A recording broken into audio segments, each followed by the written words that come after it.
Alô, você ouvinte! Seja muito bem-vindo a mais um episódio do nosso Geocast. Hoje chegamos ao episódio 41 na nossa 7ª temporada. Siga o Geocast nas redes sociais e no seu tocador de música predileto para não perder nenhuma novidade. Hoje vamos falar de um tema super atual, que é o sport washing. E para falar desse assunto eu trouxe aqui a nossa equipe clássica, 2 amigos que me acompanham desde o primeiro episódio. O Rodrigo Pires, professor de História com mestrado em História pela UERJ, e o Roberto Schiffler Neto, formado em História e Ciências Sociais com mestrado em Educação pela UFRJ. E eu sou o Rômulo Weckmiller, com toda uma formação em Geografia pela UF e também professor da UF. Sem mais delongas, vamos ao nosso episódio.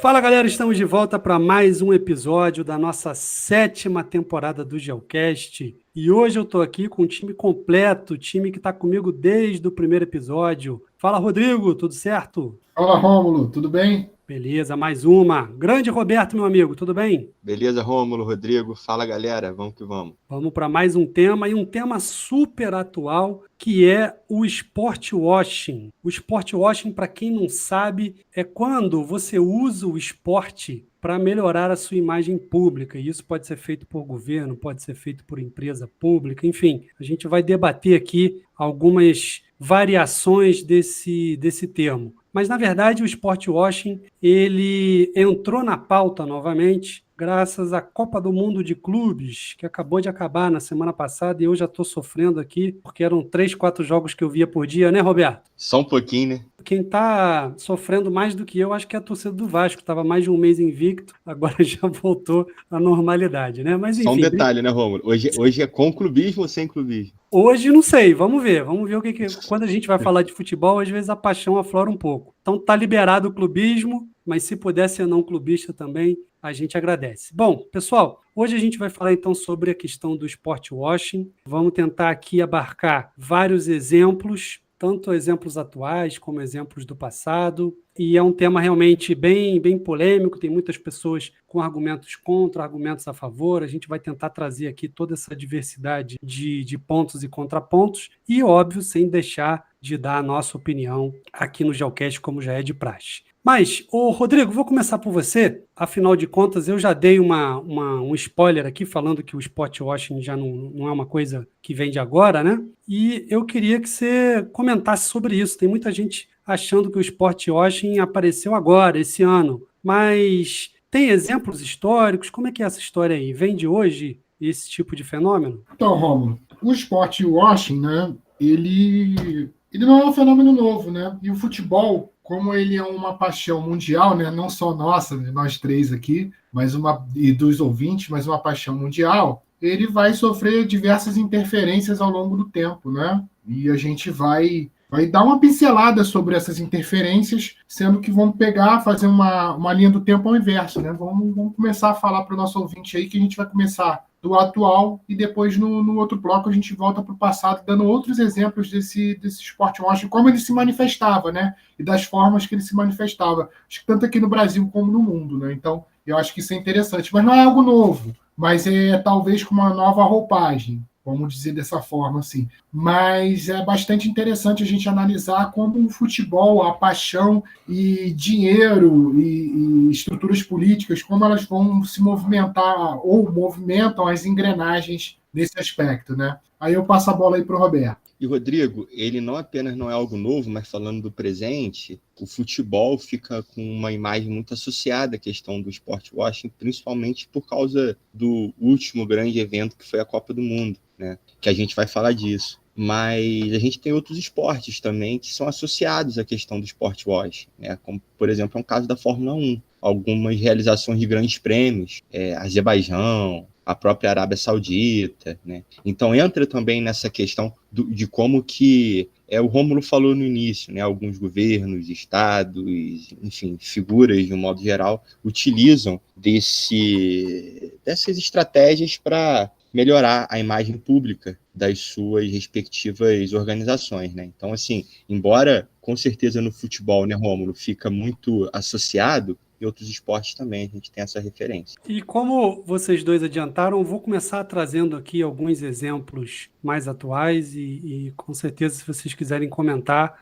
fazer pergunta, enfim, vamos ficar à vontade aqui, como sempre foi nosso Geocast. Mas o que vem chamando muita atenção nos últimos anos é a Arábia Saudita e o Catar, né? Para você pegar aí dos últimos 3 anos, da Copa de 2022 para cá. Né? Falando mais especificamente da Arábia Saudita, nos últimos 2 anos, aí, se não me falha a memória, grandes jogadores europeus, alguns em fim de carreira, alguns no auge, foram jogar na Liga Saudita, até então desconhecida, né, para a maioria das pessoas no mundo, por salários extremamente astronômicos. Né? Um dos times mais famosos da região, mais vitoriosos da região, é o Al-Ahly, né, que ficou famoso. O Roberto conhece bem, né? Já foi eliminado aí algumas vezes pelo Al-Ahly, mas ele ficou famoso também por contratar sem clubismo, né? Para quem não sabe, eu sou botafoguense, Rodrigo também e o Roberto é flamenguista. Embora que, Rômulo, na verdade, o Flamengo teve 2 histórias com o Al-Hilal, né? Ah, é verdade. Que foi primeiro em 2019, que foi aquele Flamengo de 2019, que é um dos maiores times de todos os tempos, ganha o Al-Hilal, e depois no Mundial de 22, que aconteceu em 23, o Flamengo faz um jogo muito duro, teve uns lances ali um pouco complicados, eu tô sendo irônico, né? O Flamengo mereceu perder aquele jogo, infelizmente. Em janeiro de 23, em fevereiro de 23, o melhor. Eu esqueci, eu acabei confundindo aqui, é verdade. Mas o Al-Ahly é um time saudita que ficou famoso pela contratação do Neymar, né? Deve ter uns 2 anos, que no final das contas ele não jogou nem 20 jogos lá, enfim, não sei as estatísticas de cabeça, mas realmente foi muito pouco. Mas a Liga Saudita fez essa nova forma de organização com grandes jogadores, Cristiano Ronaldo, Neymar, enfim, uma série de jogadores, e hoje, inclusive, ou pelo menos na temporada passada, a Liga Saudita era transmitida em TV aberta aqui no Brasil, né? Não só na TV fechada, então ganhou uma visibilidade muito grande. E a Arábia Saudita, para quem não sabe, é um governo, e vocês vão saber falar isso mais do que eu, mas é um governo, é uma ditadura autoritária, né, marcada por violação dos direitos humanos, inclusive um incidente com um repórter na embaixada, né, em que esse repórter foi morto dentro da embaixada saudita, né, deve ter mais ou menos uns 4, 5 anos. E eles vêm com esse projeto chamado de, se eu não me engano, Saudi 2030, tem que confirmar direito o nome do projeto, eu só sei que é até 2030, de trazer a Arábia Saudita para grande palco, né, um grande palco de eventos mundiais e se aproximar cada vez mais dos países ditos aí do Ocidente cultural. Mas aí, essa introdução toda é para fazer uma pergunta para vocês. Né? Vocês acham que esse posicionamento da Arábia Saudita nos últimos anos é só uma extensão desse modo business ocidental, né, de grandes eventos e tal, muito famoso aí nos Estados Unidos, tem essa cultura, né, de promover grandes eventos, ou seja, é só dinheiro ou tem um projeto político por trás, um movimento político por trás do fortalecimento dessas ligas com dinheiro público? Quem vai responder primeiro? Eu acho que, na verdade, é o que se configura um projeto de poder, né? Que vai perpassar tudo isso, é o business, é o dinheiro, é a questão propriamente política, né? Tudo isso se junta. E a Arábia Saudita, por exemplo, como uma monarquia absolutista de caráter em que utiliza a Sharia, né? Que é uma interpretação um tanto quanto mais radical da jurisprudência islâmica, trazendo isso para o próprio entendimento das leis daquele país, a gente pensa que acaba contribuindo para que esse sport washing, né, essa lavagem da imagem, então, de uma sociedade por uso do esporte, significa, então, que nas massas, principalmente, vai acabando tendo, se não um esquecimento, uma dificuldade para entrar realmente essas questões que envolvem a violação dos direitos humanos, né? Em pleno século XXI, o que significa um país ser tão fechado no sentido dos direitos civis, políticos, sociais, né? É óbvio que a gente também tem que entender as peculiaridades históricas, culturais de um lugar. Mas quando a Arábia Saudita, que nem, não sei se foi o Rodrigo, acho que foi você mesmo, Rômulo, nessa introdução, né? Teve aquele caso do repórter, me esqueci o nome, não sei se você falou, mas que era um repórter turco, se eu não me engano, né? Que ele é perseguido a mando de quem hoje governa a Arábia Saudita, que é o príncipe herdeiro, Mohammed bin Salman, e acaba, assim, sendo um assassinato com tons de crueldade absurdo. Acho que vale a pena também. O cara foi morto a golpe de espadas dentro da Embaixada Saudita, só para o pessoal dar um detalhe, né? E esses são os requintes de crueldade, né, Rodrigo? Falaram que teve o esquartejamento e etc. Então, assim, além de tudo, para, através dessa força, passar uma mensagem, olha, que a gente manda mesmo, mas a gente não deve esquecer que esse sport washing ele é, então, usado para suavizar essas imagens, né? A gente está falando de um país que, como o senso comum fala, tu fura um lugar, vem petróleo junto com dólar, todas as relações geopolíticas que a Arábia Saudita tem, não só com o mundo, mas principalmente Estados Unidos, hoje com países ali daquela região, como o próprio Israel. Então a gente fala de uma estratégia de poder. O sport washing, como no caso da Arábia Saudita, é uma estratégia de poder. E a Liga da Arábia Saudita, ela sim se fez, né? Até fazendo uma digressão rapidinho, a gente também pode lembrar do que a China foi acusada de sport washing no passado. A gente pode lembrar do que no futebol também a Rússia, ela foi usada de um sport washing, e dentro desses exemplos, vejam como que a Rússia hoje, por causa de toda a questão geopolítica, é um país embargado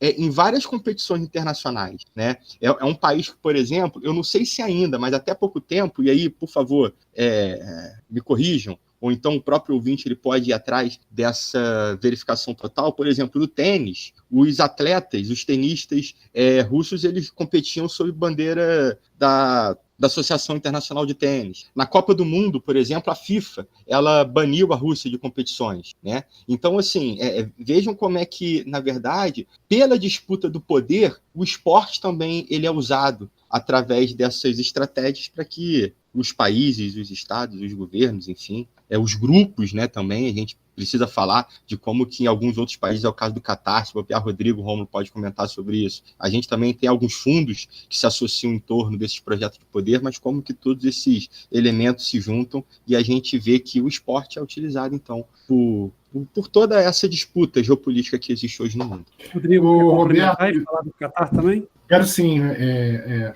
só para complementar, e eu acho que entra uma nova roupagem aí também, Roberto, até pela questão do Mohammed bin Salman ser um cara jovem, né? Ele que hoje comanda, ele é o príncipe herdeiro, ele comanda a Arábia, né? E ele é mais jovem, então ele tem uma cabeça mais arejada, e provavelmente ele deve ter tido algum contato maior com o Ocidente do que até seus antepassados, e aí ele vem com um grau de refinamento para fazer esse sport washing, para colocar geopoliticamente a Arábia Saudita no cenário mundial como um player, né? Até um player global e não só regional ali no Oriente Médio. Até porque a gente está falando, por exemplo, se a gente parar para pensar que alguns eventos vão ser lá, né?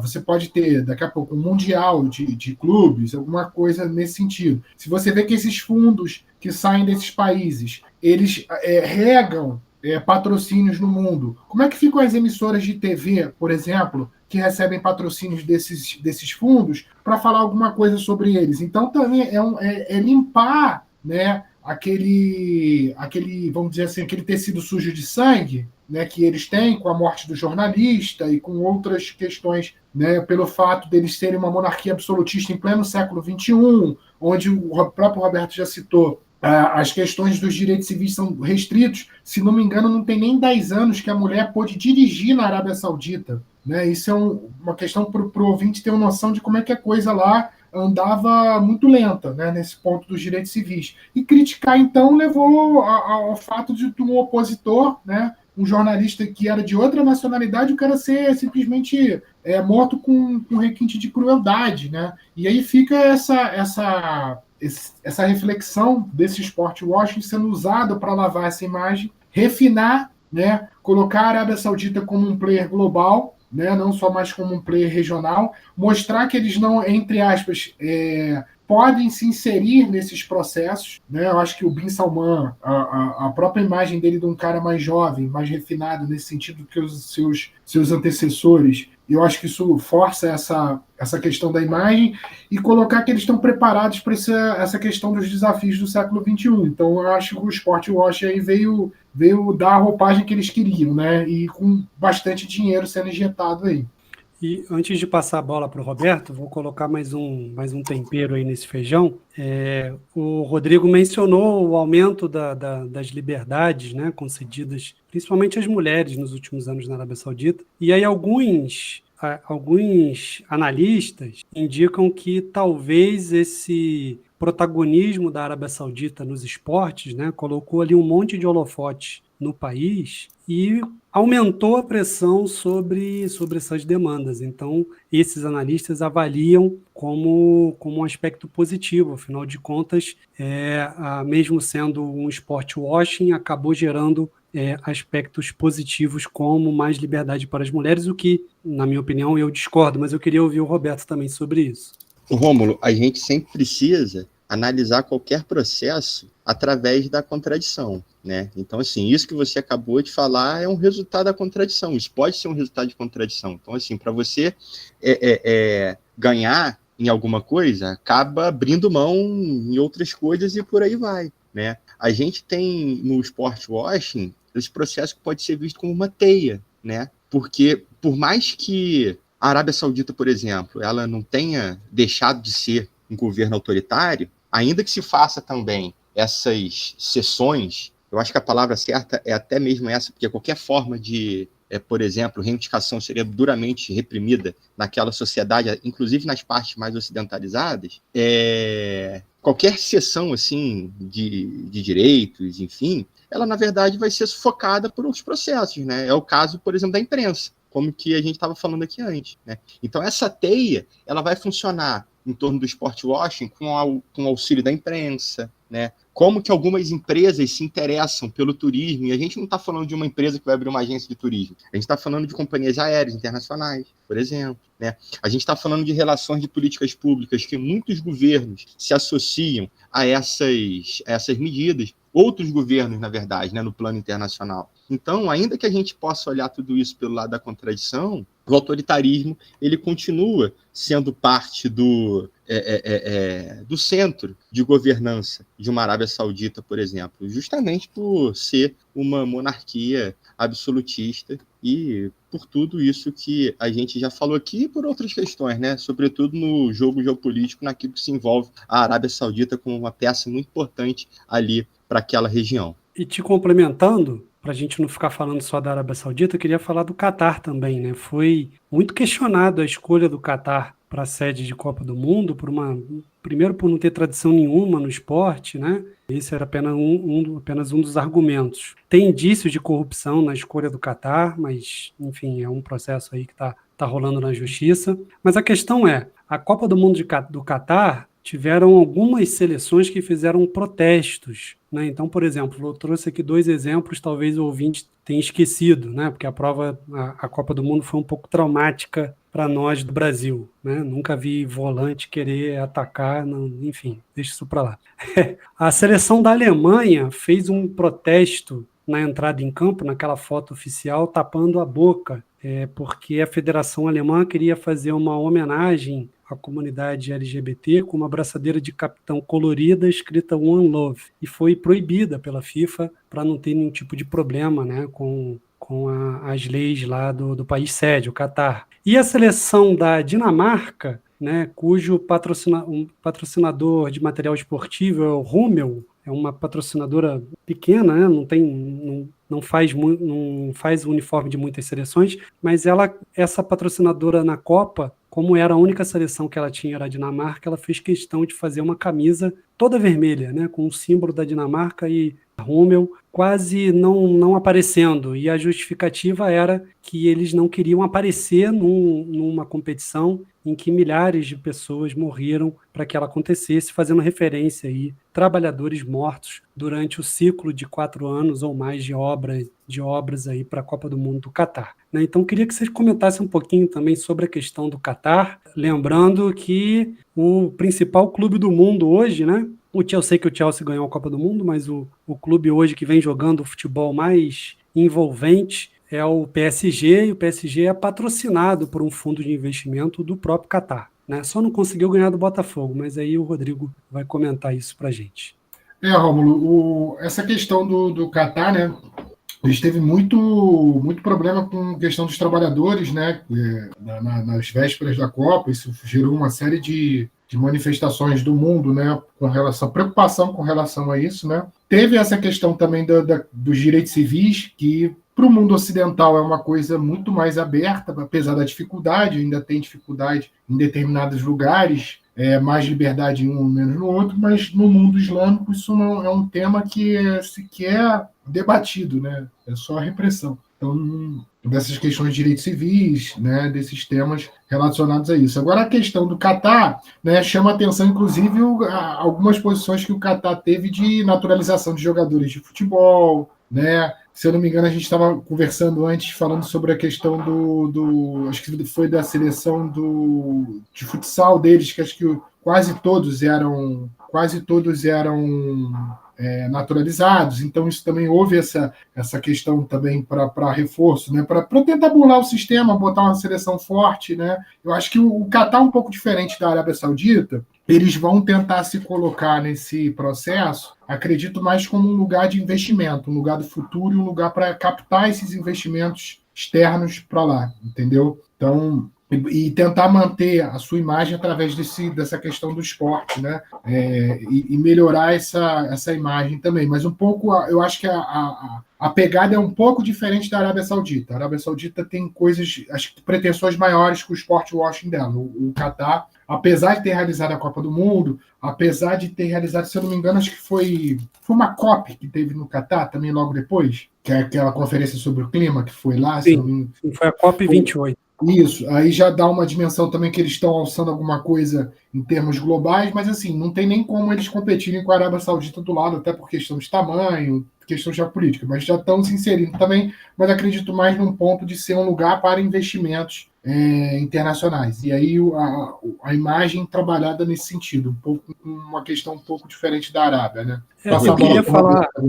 Roberto, só para você falar de duas coisas, o que você vai falar agora e um comentário que o Rodrigo fez, que eu não posso deixar passar, é o seguinte, que esses países têm uma estratégia de investimento, né? E justamente uma das análises que eu li sobre é que, na verdade, esses países não estão usando esses eventos como sport washing. Na verdade, eles estão usando esses eventos como vitrine, como um mercado imobiliário, um mercado de investimentos para milionários e bilionários, né? E, de certa forma, tem dado certo, né? Tem um projeto, vou colocar na descrição, não vou colocar na descrição não, porque eu não vou dar audiência para esse projeto, não. Mas se o ouvinte quiser procurar, NEOM, N-E-O-M, né? Que é uma cidade que está sendo construída do zero lá na Arábia Saudita, e a proposta é que seja uma cidade extremamente moderna, toda cheia de ar-condicionado, enfim, uma cidade do futuro, e atraindo investimentos de vários milionários. E quanto mais eventos, quanto mais times, quanto mais notícias envolvendo esses países, mais de vitrine em cima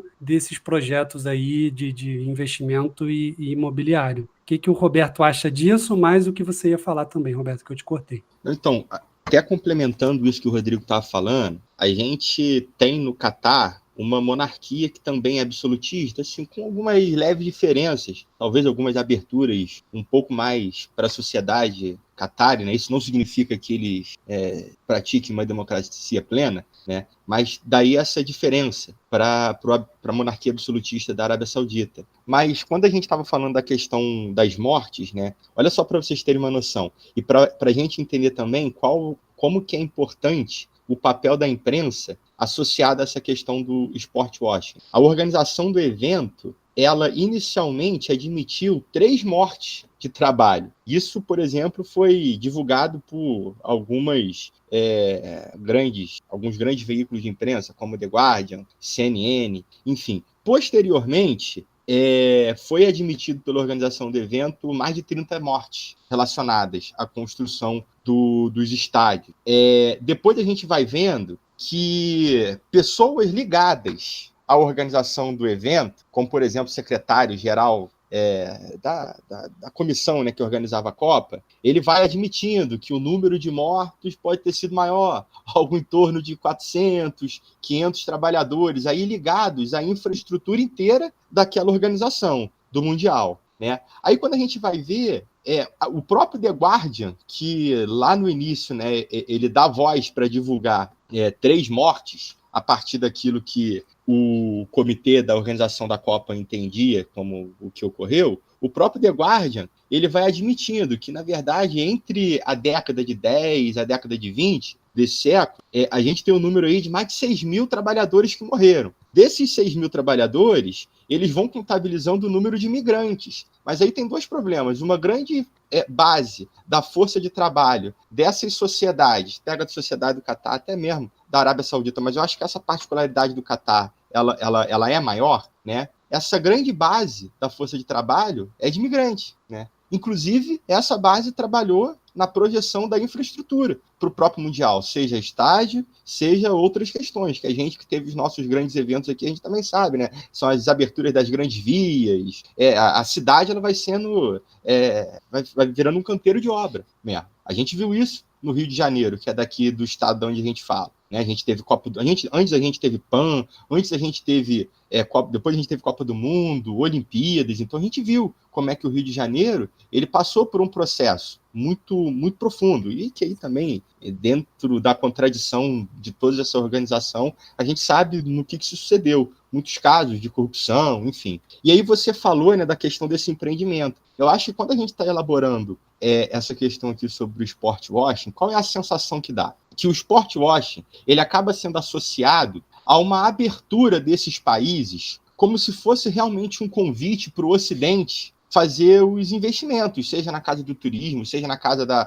aplicação de fundos, etc, etc, etc. Né? Então, essa estratégia de poder, isso tudo a gente está elaborando aqui agora, né? Essa estratégia de poder que perpassa pelo sport washing, ela tem a intenção de se abrir para o Ocidente. Vou voltar ali quando a gente estava falando da China. Eu sei que a China não é o foco aqui, e eu sei que a China, por exemplo, ela envolve uma outra complexidade de situação. Mas quem que não queria ver, por exemplo, um jogador brasileiro, sei lá, um Oscar, que foi uma grande revelação das últimas décadas do futebol brasileiro, jogar na China, sendo que tinha até canal pago grande, que transmitia o campeonato chinês. Então, assim, isso é um convite para esse mundo ocidental, que por algum tempo, né, por algumas décadas, ou então por que algumas pessoas também falam como alguns séculos, que foi esse lado ocidental, obteve uma hegemonia muito grande das relações políticas e econômicas do planeta, do sistema mundo como um todo, para esse lado ocidental ele acabar se integrando de alguma forma através do comércio,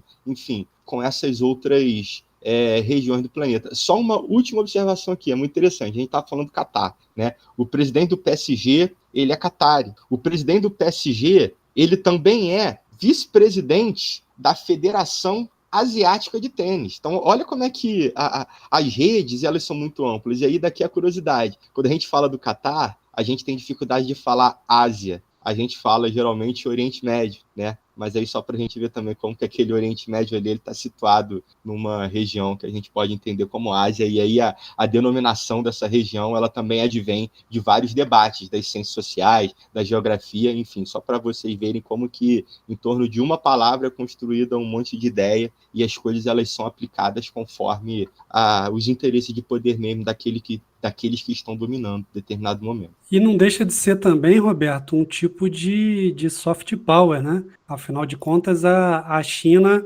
naquele momento lá no início da década de 10, quando ela começou a contratar esses jogadores e esses times super campeões, que inclusive o time do Hulk, do Oscar, que eu acho que era o Guangzhou Evergrande, chegou a ser bicampeão lá da Liga Asiática e ele desapareceu, né? Ele foi descontinuado, mas enfim, isso é outra história. Mas o Rômulo, rapidinho, tu falou uma palavra maravilhosa, que é a questão do soft power, né? O soft power, por exemplo, dos Estados Unidos para a nossa sociedade, talvez ele é tão forte que ele até não é percebido. Mas pega, por exemplo, uma Rússia. A Rússia tem uma dificuldade de soft power muito grande, mas hoje a gente está vendo um contexto de conflito global que a gente entende o seguinte, a Rússia ela pode ter uma dificuldade de soft power, mas ela no hard power lá, né, em outras questões, ela tem uma influência muito grande. A gente está falando de guerra, né? Então esses países, eles tentam mesmo confluir essa questão do hard e do soft. E o sport wash é uma forma de soft power, sim. Não, exatamente. Aí, complementando esse soft power,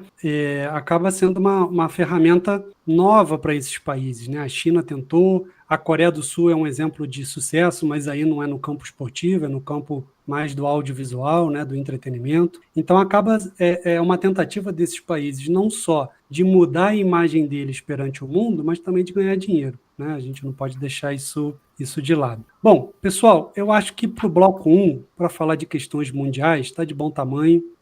O ouvinte aguarde que no bloco 2 a gente vai voltar com casos mais antigos aqui do Brasil e da América Latina como um todo. Fica aí que a gente já volta.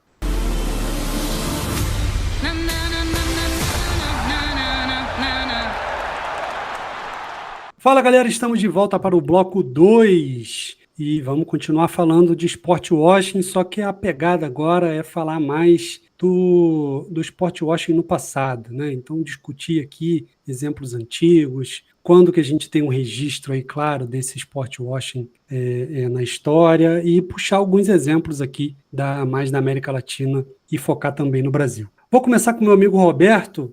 Roberto, o sport washing ficou claro aí para os ouvintes que não é uma coisa atual, apesar de ser um tema aí atual, né? Ele está com uma roupagem diferente, mas ele sempre existiu, como o Rodrigo também disse. Queria que você trouxesse para a gente aí alguns exemplos, desse um panorama do sport washing no recorte temporal que você quiser. Eu acho que a gente tinha conversado, né, desde o início do século XX, mas aí fica contigo, meu amigo. Ô, Rômulo, ser um tema muito forte do tempo presente não significa que a gente não possa fazer um recorte moderno sobre ele, né? Moderno no sentido a partir de um período específico, não moderno necessariamente de um presente, moderno de uma era, né? Embora se a gente fosse até mesmo lá atrás, a gente poderia falar assim também, mas uma Atenas, na antiguidade, quando ela realizou uma Olimpíada, ela também queria ali a sua demonstração de poder, né? Mas pela ausência de algumas coisas que tornam esse tema realmente mais complexo, eu acho que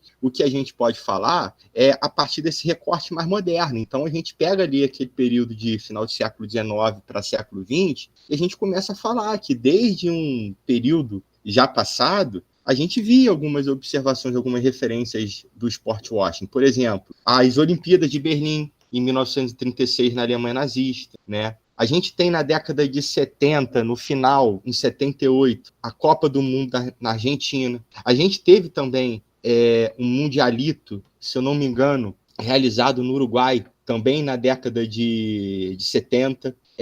A gente tem, de novo, nas Olimpíadas, olha só como é que extrapola da questão do futebol, né? Nas Olimpíadas de 80, a Olimpíada de Moscou, a União Soviética, ela também tentando mostrar uma espécie de modernização do regime socialista daquele período. As Olimpíadas de 80, né, em Moscou, que foram boicotadas pelos Estados Unidos, e depois as Olimpíadas de Los Angeles, de 84, ela foi boicotada pela União Soviética e ela também foi uma resposta ideológica dos Estados Unidos nesse contexto do que a gente já pode entender como essa fase moderna do sport washing. A gente estava conversando, o Rodrigo vai explicar isso também, a questão de como que na sociedade italiana o futebol ele também é utilizado pela realização de lavagem de dinheiro nos anos 80. A gente tem a questão do caso da sociedade colombiana, a própria sociedade brasileira, quando envolve o futebol e os bicheiros, enfim, acho que são muitos casos e a gente pode passear por muitos deles aqui, inclusive muitos desses que estão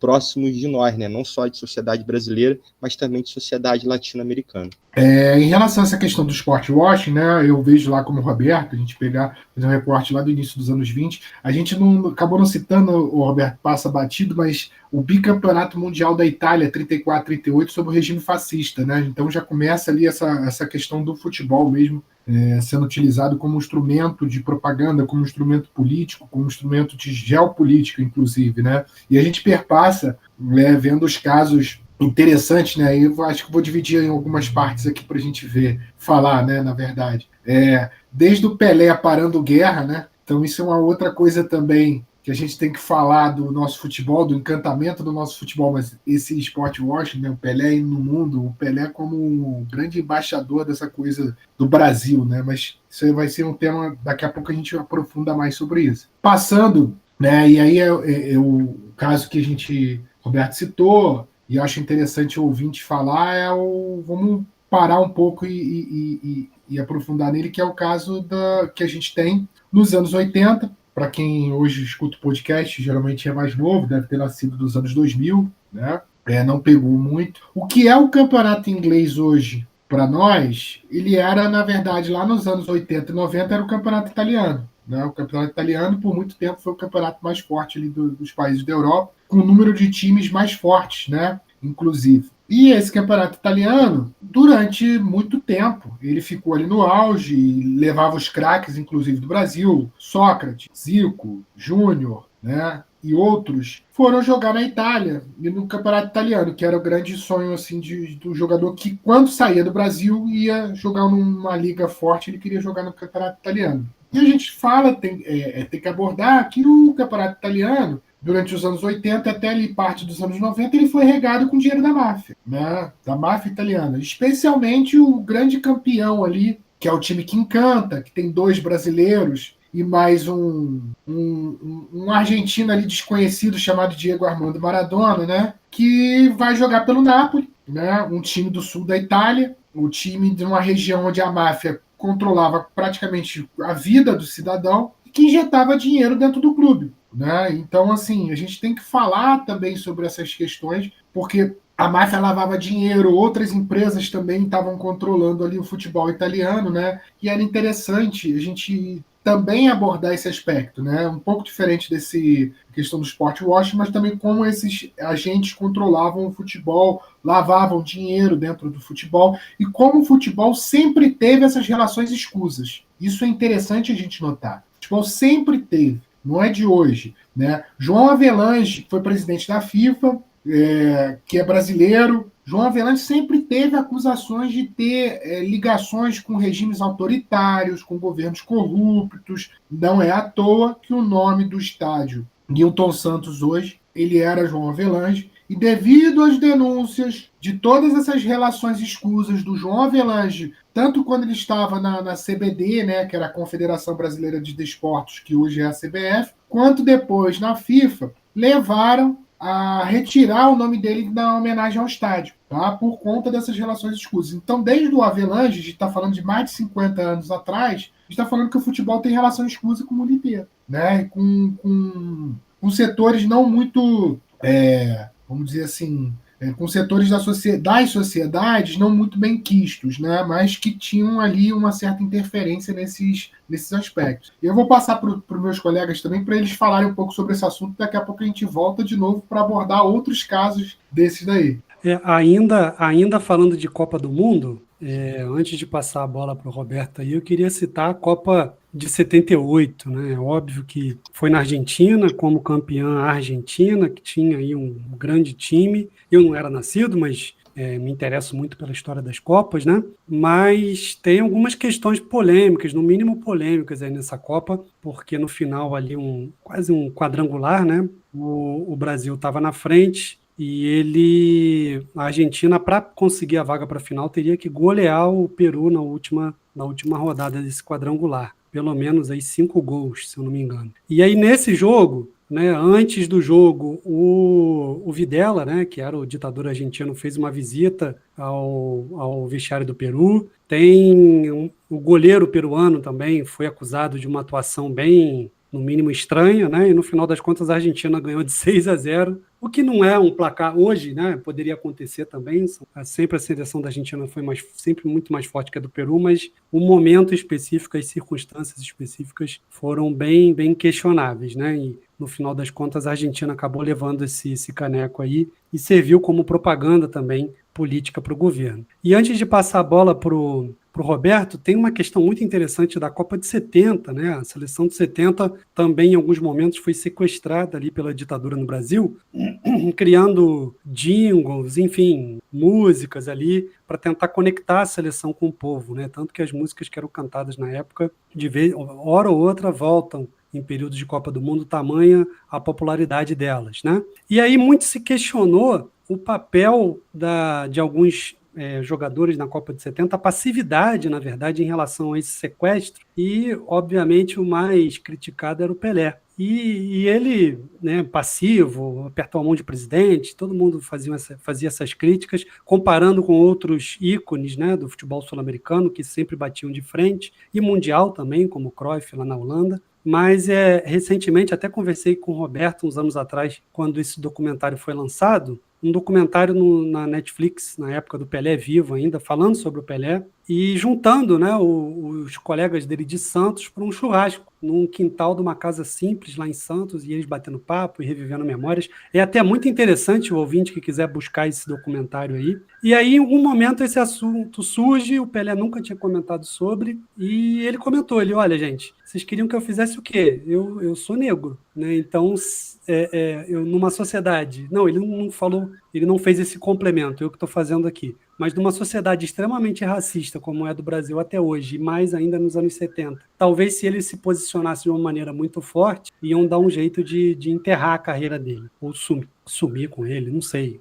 O medo que passou na cabeça do Pelé e realmente o ponto de vista bem interessante que ele trouxe. Bom, Roberto, se quiser comentar, fica à vontade. Se quiser trazer outros casos também, é contigo. Eu falo sim, mas o Rodrigo ele vai fazer um complemento agora. Só um parêntese, Romulo. Quando você abordou, voltando um pouquinho na seleção, na Copa de 78, tem algumas coisas que chamam a atenção. Inclusive, nesse livro Futebol ao Sol e à Sombra, ele traz isso. Primeiro, a recusa do Johan Cruyff, que era o maior jogador do mundo na época, em jogar a Copa do Mundo por estar num lugar que era a sede, né, o local sede, que era a Argentina, está vivendo um regime autoritário sobre acusações de violação de direitos humanos. Então, ele se nega. Isso, assim, é de uma postura... Provavelmente era o melhor do mundo na época, né? Isso era de uma postura, né, louvável do Cruyff, e quem sabe da história do Cruyff sabe que ele era um cara coerente, inclusive, com as ideias dele em relação a isso. O segundo aspecto que esse livro também traz é uma coisa fenomenal. Um militar, um pouco antes da Copa, foi criticar os gastos que estavam sendo, segundo ele, excessivos com relação à sede da Copa, né? Isso também não é uma coisa tão atual. Você vê que no Brasil de 2014 a gente teve discussões sobre isso, na Argentina em 78 teve. Esse militar teve a sua casa explodida, ele era um general do exército. Explodiram a casa dele, no dia seguinte veio um outro militar falar o seguinte, olha, ele não tinha nada que estar comentando sobre esses assuntos, ponto, prensa, entendeu? Para você ver como é que foi o nível da seleção da Copa da Argentina. E o terceiro é que o goleiro da seleção peruana, ele era argentino naturalizado peruano, que acho que piora mais ainda a situação da questão do jogo, né, em si, e da provável ou possível manipulação daquele resultado que tirou o Brasil da Copa sem o Brasil ter perdido um único jogo. O Brasil não perdeu o jogo da Copa de 78, tá? Ele foi eliminado sem ter perdido um jogo por conta da fórmula que ela foi colocada lá e que cumpriu o seu papel, que levou a Argentina a ser campeã, que é o que eles queriam. De novo, a gente entra com o futebol Washington.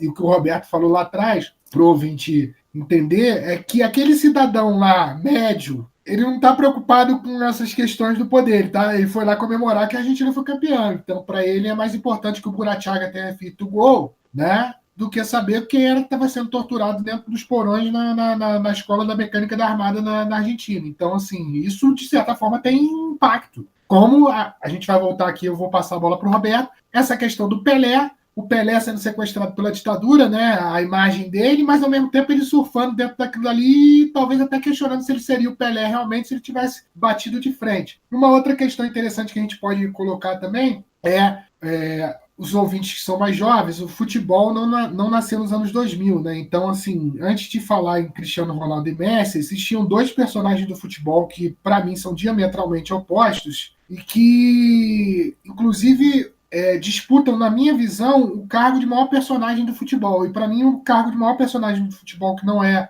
o cargo de ser o melhor jogador de todos os tempos, mas o maior personagem da história do futebol, para mim, que é o Diego Maradona, inclusive com opiniões bem contrárias ao do Pelé, sempre se posicionando ao lado dos que mais sofriam, vamos colocar dessa forma, né? Mesmo com todos os seus problemas ali. Passa a bola agora para o Roberto. O Rodrigo ele foi perfeito em tudo que ele colocou, e no início também da fala dele, teve uma hora que ele falou do momento em que o Pelé para uma guerra, né? E são vários os causos da história do futebol que envolve o Pelé. E existem coisas que eu acho que, por mais que tu queira duvidar, por exemplo, assim, se é ou não é verdade, a vontade é que seja verdade mesmo. Aquelas histórias que a gente já ouviu. Pô, o Pelé uma vez foi expulso de um jogo, tirar o juiz de campo, mas para o Pelé voltar, né? Então, assim, eu estou falando isso para complementar também com o que o Rômulo falou sobre a força de não só um jogador, mas como um futebol que faz parte da identidade do povo brasileiro, do Brasil enquanto nação, né? Essa semana, a gente está gravando hoje no dia 16 de julho. Nessa semana, ontem, no caso, se eu não me engano, foi ontem, no dia 15, o Trump, não sei se foi ontem, mentira, gente, não foi ontem, foi no dia da final do Mundial da Copa do Mundo de Clube, foi no domingo recente. O Trump, ele fala sobre o Pelé, né? Quando ele viu o Pelé jogando. Olha, se é que o Brasil tem alguma forma de soft power, eu não tenho dúvida nenhuma. Uma dessas formas de soft power é a camisa amarela. Eu gosto de acompanhar alguns canais de viagem, esse pessoal que faz viagem no mundo inteiro e grava, né? A gente vê quem não viajou, né, para vários lugares, mas hoje, democraticamente, o YouTube ele permite ver. Quando tu fala que é Brasil, automaticamente vem uma resposta em torno do futebol, ou então em torno de um jogador, né? Então, o futebol brasileiro, e personificado na imagem do Pelé, ele é muito forte diante disso tudo. E o Pelé, de novo, ele foi um ser em contradição, né? Porque ele foi o cara que definitivamente, a gente teve outros anteriormente, né? Foi o caso de Garrincha, de Didi, enfim, vários outros jogadores históricos, né, do futebol brasileiro. Rivelino, contemporâneo a Pelé, Sócrates, um pouco posteriormente, Zico, enfim, vários. Mas o Pelé, ele é essa personificação tanto quanto contraditória, principalmente quando a gente coloca em comparação essas duas figuras, como o Rodrigo fez com o caso de Maradona, né? O Maradona que, em 86, ele faz 2 gols contra a Inglaterra. Um desses gols é um dos gols mais bonitos de todas as histórias da Copa, e outro é a mão de Deus, né? La mano de Deus, que fica conhecido como uma espécie de deboche. Por quê? Porque a Argentina, anos antes, ela passa pela Guerra das Malvinas, né? Então, a soberania argentina não somente foi contestada, mas muitos jovens daquela sociedade, já pauperizada pela questão da ditadura, vieram a falecer em combate nas Maldivas. Nas Malvinas. Então, aquilo quase que foi um ato de rebeldia, de resistência, e vocês ganharam a guerra, como se fosse assim Maradona dizendo, né? Mas a gente ganhou isso daqui também, que nos importa muito, e agora a gente está vingando os nossos com um gol de mão aqui em cima de vocês. Só falta ele xingar os ingleses ali, mas que na verdade aquilo ali foi um grande deboche. E são essas grandes histórias que o futebol é feito. Dentro dessas grandes histórias, hoje, repito, que a gente está gravando no dia 16 de julho, faz 75 anos que o Brasil perdeu para o Uruguai dentro do Maracanã, aquele evento que ficou conhecido como o Maracanaço. E aí eu me lembro de um antropólogo brasileiro, que é o Roberto da Mata. O Roberto da Mata, assim, ele flutuou por vários tipos de estudos também, né? Uma das análises que o da Mata faz é sobre o futebol brasileiro. E o da Mata, ele meio que dá a entender que a derrota ali, né, do Maracanaço, e toda a forma que ficou entendido que o Brasil jogava futebol, aquele jeito meio alegre, porém que fracassou em 50, é meio que uma forma da gente entender uma espécie de mito fundante da sociedade brasileira. Então, daí mais uma contradição. Pô, tu joga alegre tal qual você vive, embora o futebol lá no início, ele é no esporte da elite, com muita dificuldade, com muito enfrentamento. O negro, o pobre, o operário foi lá, venceu, ele entrou no futebol, mas aí fracassou em 50, né? A gente vai vir a ser campeão do mundo pela primeira vez em 58, bicampeão em 62, e em 70 a gente tem uma das grandes seleções, né, um dos grandes times da história do esporte coletivo, não só do futebol, que foi a seleção de 70.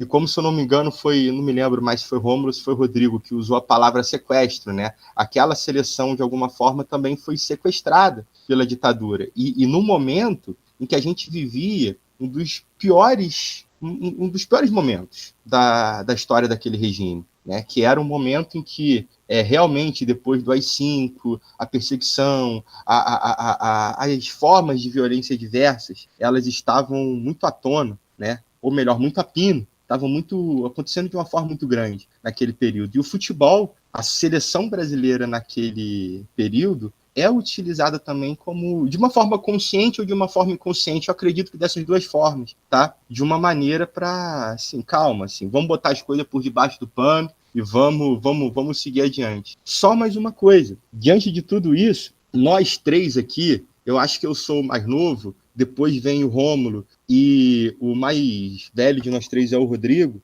Eu não sei se o Rodrigo não viu a seleção de 82, né? Mas o que eu tenho certeza que ficou na nossa mente e que também muitos ouvintes eles já escutaram falar sobre, não é somente sobre a forma que jogava a seleção de 82, é a forma que a sociedade brasileira tinha uma esperança de viver melhor a partir da vitória de um futebol não somente, né, propriamente vitorioso, mas feliz e alegre, bem jogado, que aquela seleção ela reproduzia. E 82 a gente está falando já de um período daquilo que ficou conhecido como a abertura, a transição da ditadura. Então, para os nossos pais, que a gente escutou eles falando isso, ou pessoas, né, da geração dos nossos pais, aquela seleção de 82 não era só a seleção de ganhar, era a seleção de um respiro, sabe, do ufa, agora eu vou poder ser adolescente, começar a minha vida adulta, numa rua em que eu posso estar ali, posso estar comemorando, posso estar me reunindo entre os meus, feliz, alegre, daquela forma que o futebol brasileiro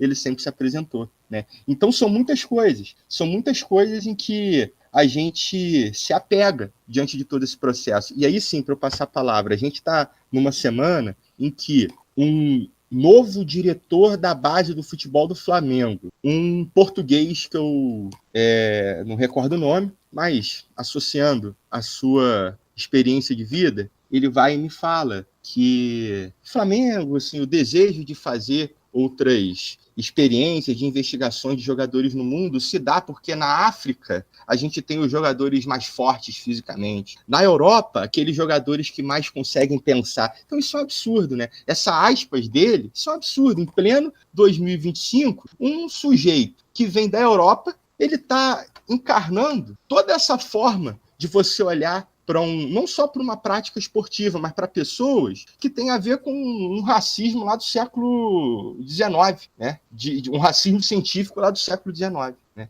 Então, assim, como que, por mais que a gente avance no tempo, e a gente tenha vários elementos aí para disputar a estrutura de poder de toda uma sociedade, como a gente falou do sport washing, existem muitas contradições ainda que nos fazem ainda estar parados ou ao menos precisar avançar mais em algumas reflexões. Uma fala como essa não pode ser admitida em hipótese alguma. No mínimo, ela precisa ser muito bem repreendida. Eu, como torcedor desse time, né, do Flamengo, que é um time um tanto quanto popular, não só do Brasil, mas da região, eu me sinto extremamente ofendido, eu me sinto extremamente...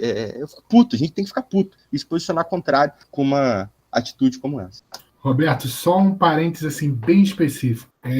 Eu não sei se os deuses do futebol, ou Deus, ou quem quer que seja, mas os dois maiores personagens do futebol, um é índio e o outro é negro. Então, assim, só para reflexão do que esse diretor do Flamengo falou, só isso. Os deuses do futebol nos ajudam nessa explicação. Mas eu vou puxar um outro assunto, mas só para arrematar também, eu acho que a gente não deve só colocar a culpa nele, não.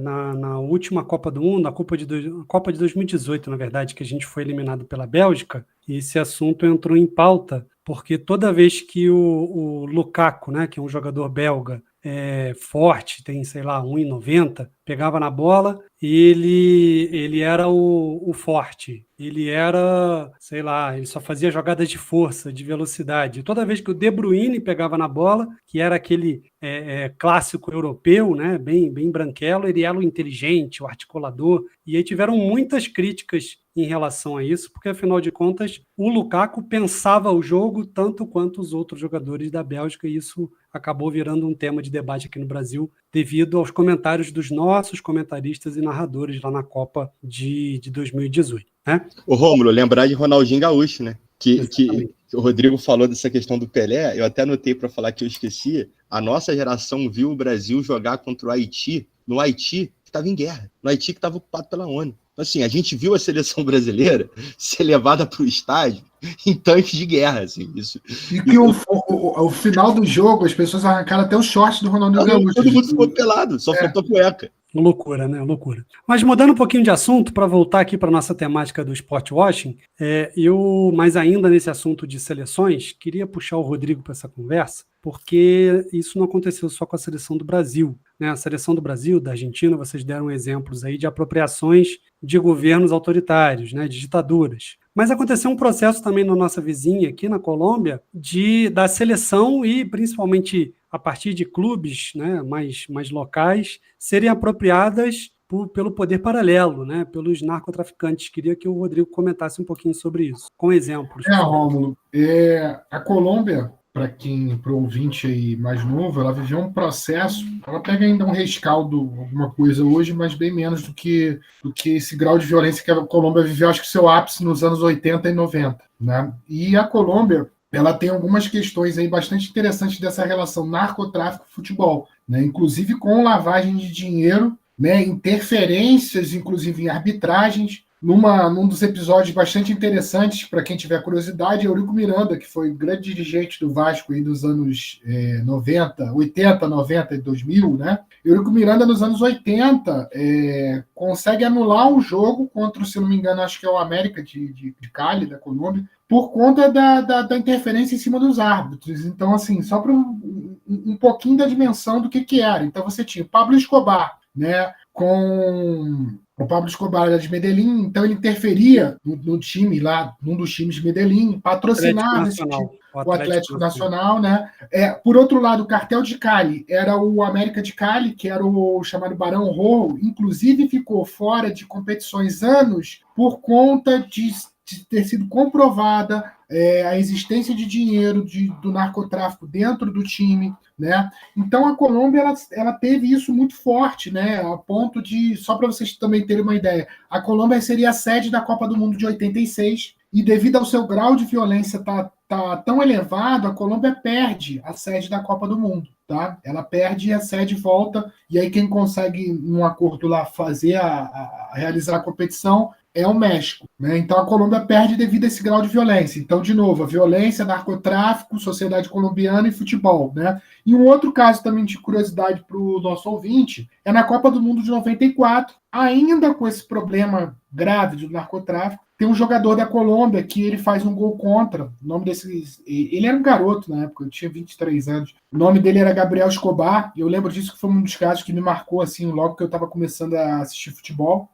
Eu tinha 8 anos na época. Ele faz um gol contra. A Colômbia era apontada por muitos como a favorita a ganhar a Copa de 94, inclusive pelo Pelé. Tá? A Colômbia tinha uma seleção muito boa. Para também quem tiver curiosidade, a Colômbia, ela, antes da Copa, ela goleia a Argentina dentro do Monumental de Nunes. E a Argentina tinha uma seleção muito boa. A Colômbia vai com um resquício do que tinha em 90. Uma seleção muito boa, com Valderrama, Rincón, Asprilla e muitos outros, assim, seleção boa, mas que fracassa na fase de grupos, inclusive perdendo para uma Romênia do Raj, sendo goleada, na verdade, para uma Romênia do Raj. E aí, num desses jogos na fase de grupos ali, esse zagueiro, Gabriel Escobar, ele faz um gol contra. E aí, paz, meu ouvinte, quando ele volta para a Colômbia, ele é assassinado com 23 tiros numa saída de uma boate. Então, assim, de novo, o narcotráfico influenciando e a violência, né, passando pelo futebol colombiano. Então, assim, a Colômbia viveu esses aspectos dentro do futebol muito forte. Principalmente que o futebol também não pode ser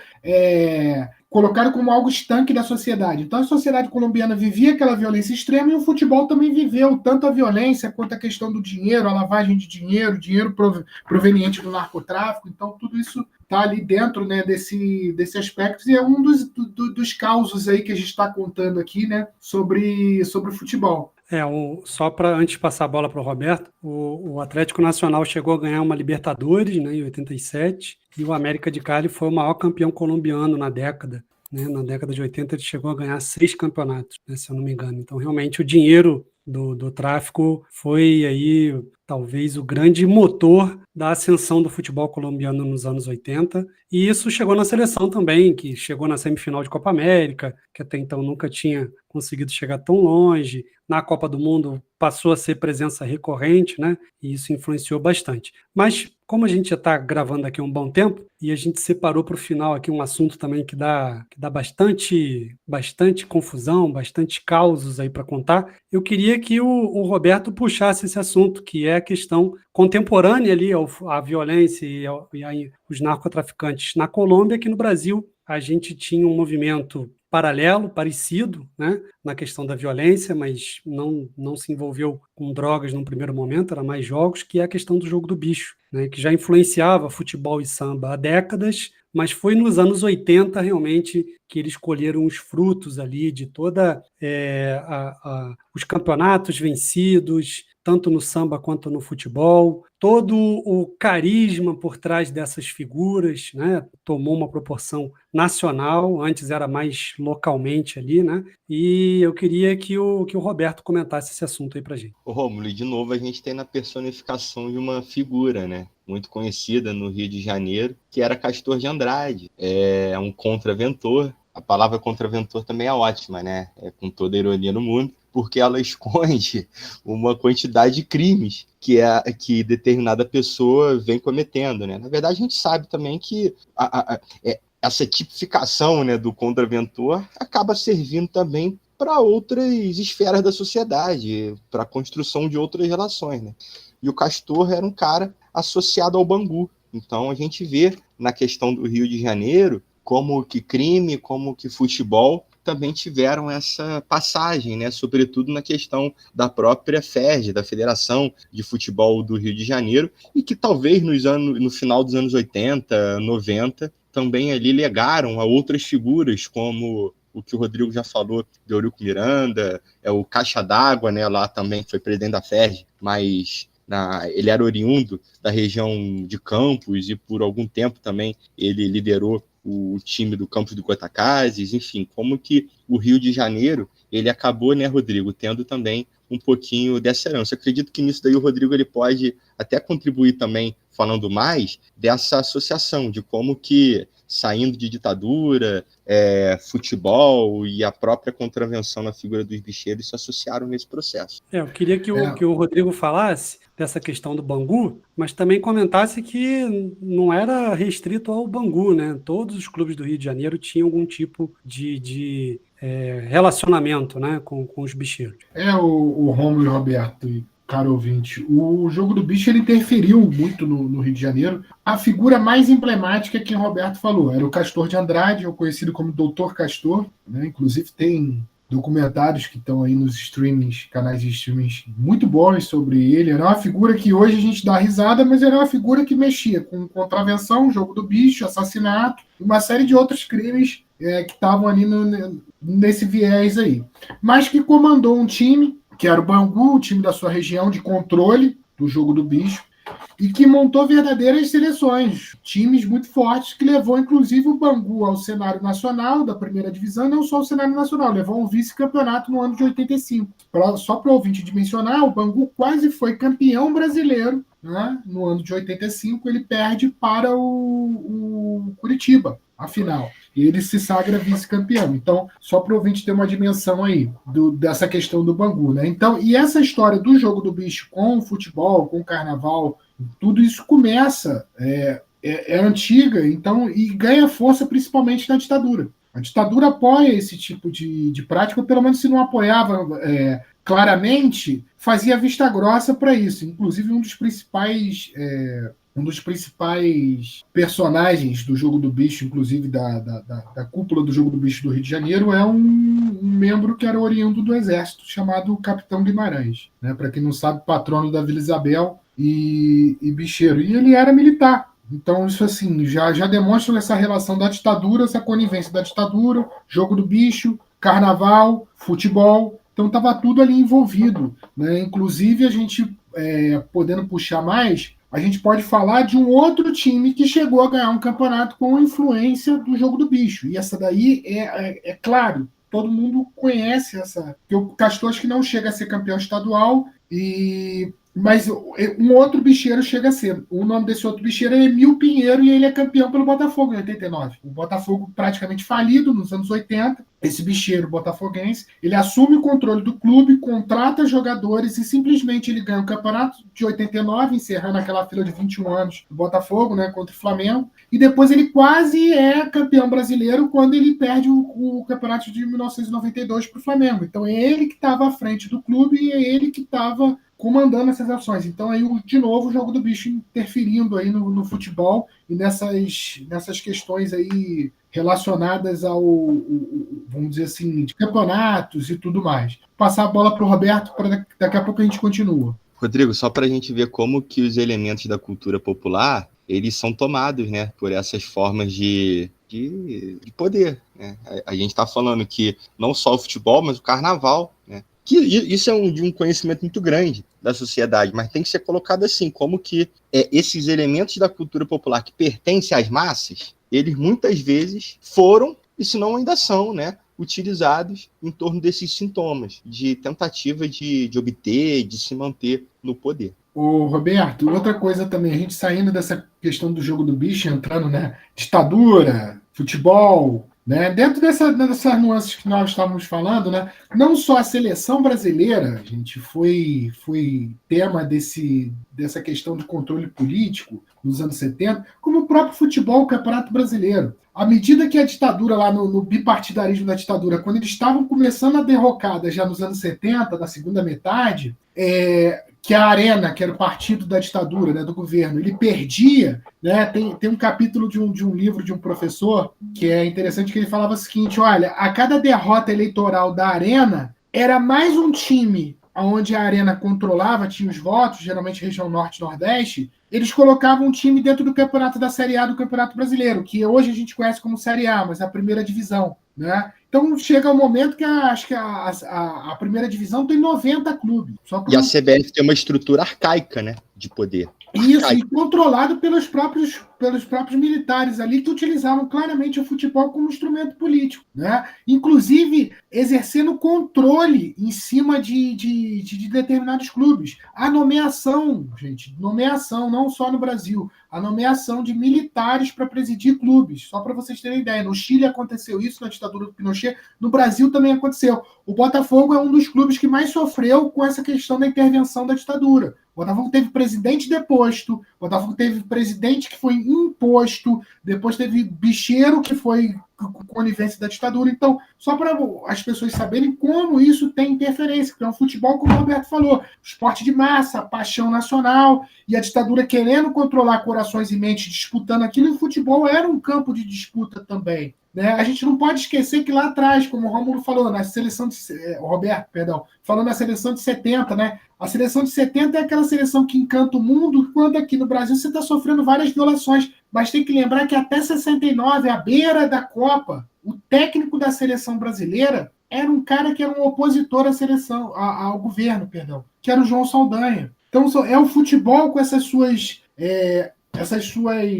vamos dizer assim, histórias, né, que não são tão mecânicas, não é uma coisa tão linear, né, essas indas e vindas do futebol, essas histórias, igual o Roberto falou do próprio Pelé, né, que o Pelé parou a guerra, que o juiz teve que voltar quando expulsou ele, enfim. Mas é o futebol mexendo com esses corações e mentes. Né? E ele vai mexer ao ponto, inclusive, dele se tornar um elemento em disputa por parte desses poderes. Né? De querer fazer o quê? Querer fazer com que o futebol seja controlado, ou ele seja um elemento multiplicador de determinadas políticas. A gente esqueceu de falar também o kirchnerismo na Argentina e os próprios governos de oposição que vieram depois travaram uma disputa em torno do futebol. Qual era a disputa? Quem é que ia transmitir o campeonato argentino? Enquanto Néstor Kirchner e Cristina Kirchner compraram o futebol para democratizá-lo passando na TV estatal, a gente tem Milei e o antecessor do Milei, que foi o presidente do Boca, né?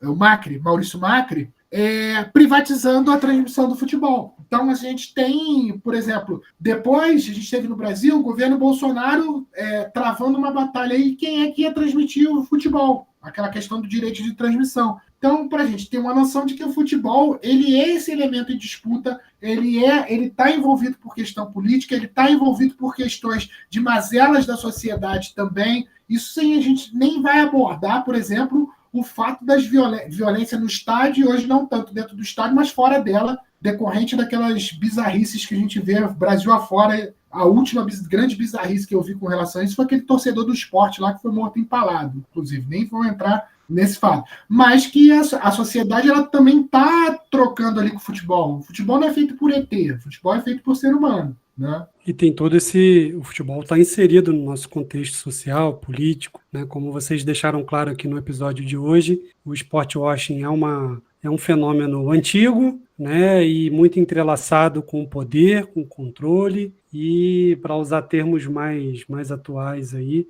o tal do soft power, né? Você não só exercer o controle, mas tentar mudar a sua imagem. Então, o Bicheiro, nos anos 80, queria passar uma ideia, né, de gente do povo, carismático, né, como esse cara, gente do povo carismático, pode ser mandante de vários assassinatos pelo Rio de Janeiro. Né? Isso não passava muitas vezes na cabeça das pessoas. Como esse narcotraficante que ajuda o povo, que investe no futebol, como era o Pablo Escobar, pode ser um dos caras mais sanguinários da história da Colômbia. Né? Então, trazer essas dúvidas também acaba sendo um objetivo antigo e atual. Afinal de contas, vocês falaram do PSG, né, do Catar, vocês falaram das questões da Arábia Saudita. Por trás desses governos tem uma série de violação de direitos aí que tentam ser apagados, ou no mínimo uma cortina de fumaça por cima dessa imagem. Né? Queria agradecer a presença dos amigos, a gente já está gravando aqui um bom tempo, é um assunto realmente que,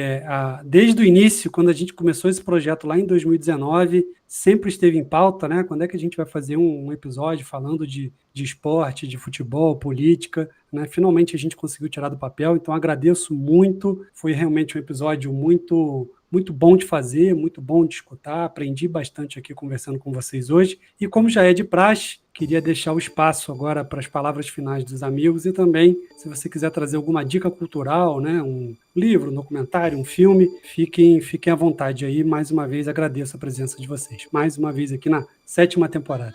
Pessoal, gostaria de agradecer, principalmente ao Romulo, estamos nesse projeto aí, já tem 6 anos, né? Indo para a 7ª temporada, 6 anos. Pô, me dá um prazer imenso fazer isso aqui, principalmente hoje, que foi um assunto que todos nós gostamos, né? Do futebol. Agradecer ao Roberto também, que essas trocas, nossa, a gente sempre cresce, cara. Pô, é impressionante isso e como a gente se desenvolve nesse processo. Então é sempre bom aprender, né? Não estou aqui só colocando o que eu acho que eu sei, eu estou aprendendo também, então isso é importante.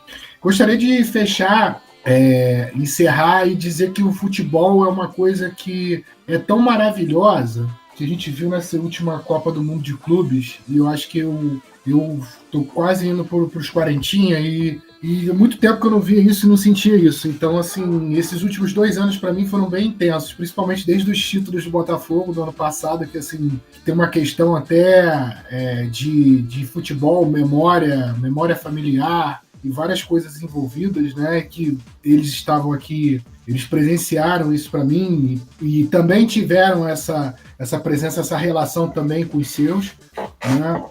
Passando esse ano pela Copa do Mundo de Clubes, que surpreendeu acho que todo mundo que viu, né? Principalmente a participação dos times brasileiros, e foi sensacional há muito tempo, desde a Copa do Mundo de 2002, assim, que a gente está rateando com essa coisa da seleção e jogando até o futebol brasileiro, a gente às vezes joga isso para baixo, e essa Copa do Mundo de Clubes me deu uma esperança para a própria seleção. Eu sei que não é a mesma Copa do Mundo, não é a mesma competição, mas me empolgou um pouco para a própria seleção brasileira, né? A gente já vai fazer aí, sei lá, 24 anos sem um título, e eu, graças a Deus, consegui ver 2, né?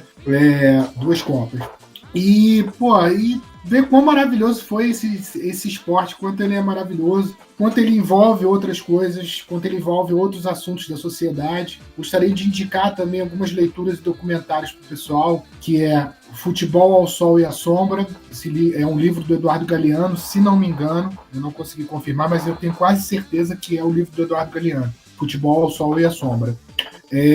Futebol nos Tempos do Condor, que é um documentário, Tá? Um outro que não trata sobre política e futebol, mas que é maravilhoso, que eu acho que vale a pena o ouvinte ler, que é A Magia da Camisa 10, que esse livro traz todos os jogadores que o autor aponta que deveriam ser camisas 10. E mesmo aqueles craques que não usavam a 10, ele destina um capítulo para aqueles craques que não usavam a 10, mas que deveriam ser os 10 do time, né?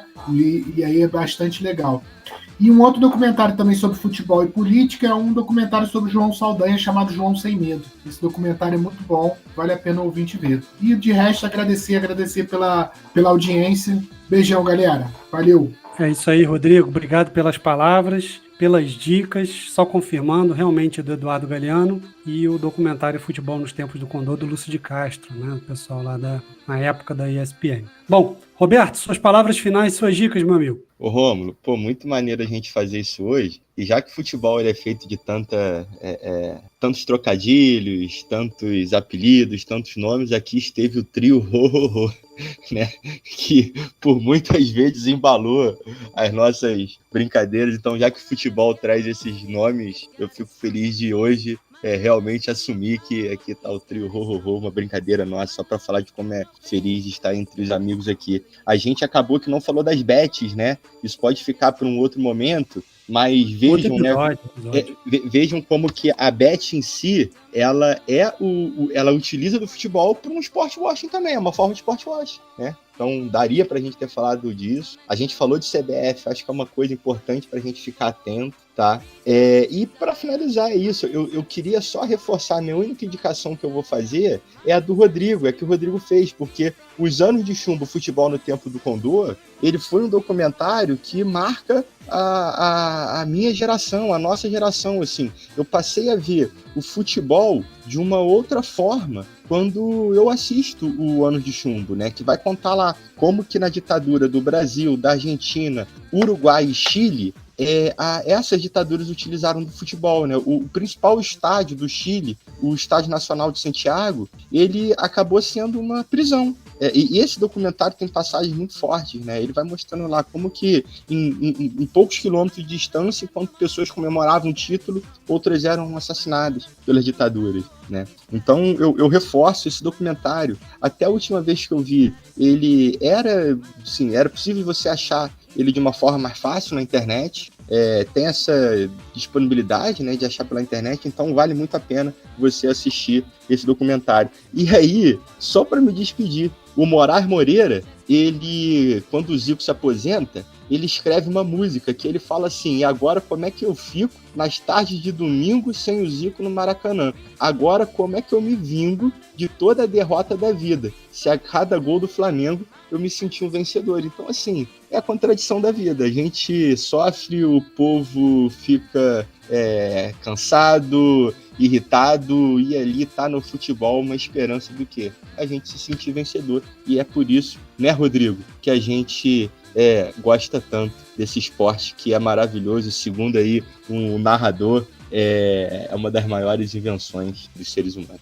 Queria agradecer aos amigos, vou deixar também aqui minhas dicas, né? Falei sobre o documentário do Pelé lá no Netflix de 2021, bem interessante, né? Ele conversando lá com os amigos de Santos, todo mundo velhinho ali, relembrando as memórias, é bem legal. E a gente falando a gente falou bastante sobre o Jogo no Bicho, né? E aí não tem como deixar de comentar aqui os dois documentários lá do Globoplay. O primeiro de 2021, Dr. Castor, focando só no Castor de Andrade e falando muito sobre essa relação, né, com o samba e com o futebol lá no Clube do Bangu. E por último, o Vale o Escrito, né, a Guerra do Jogo do Bicho. Um dos produtores é o Pedro Bial, bem interessante, já de 2023, também disponível no Globoplay, que conta e faz um panorama da história do Jogo do Bicho no Rio de Janeiro e todas as suas relações com a violência, com a polícia, com os políticos e com o esporte. Bem, bem legal. Vou colocar o link de tudo isso que vocês comentaram, desses que eu falei também agora na descrição. Bom, agradeço mais uma vez os amigos, obrigado você ouvinte que esteve aqui com a gente até o fim e a gente volta numa próxima. Um abraço.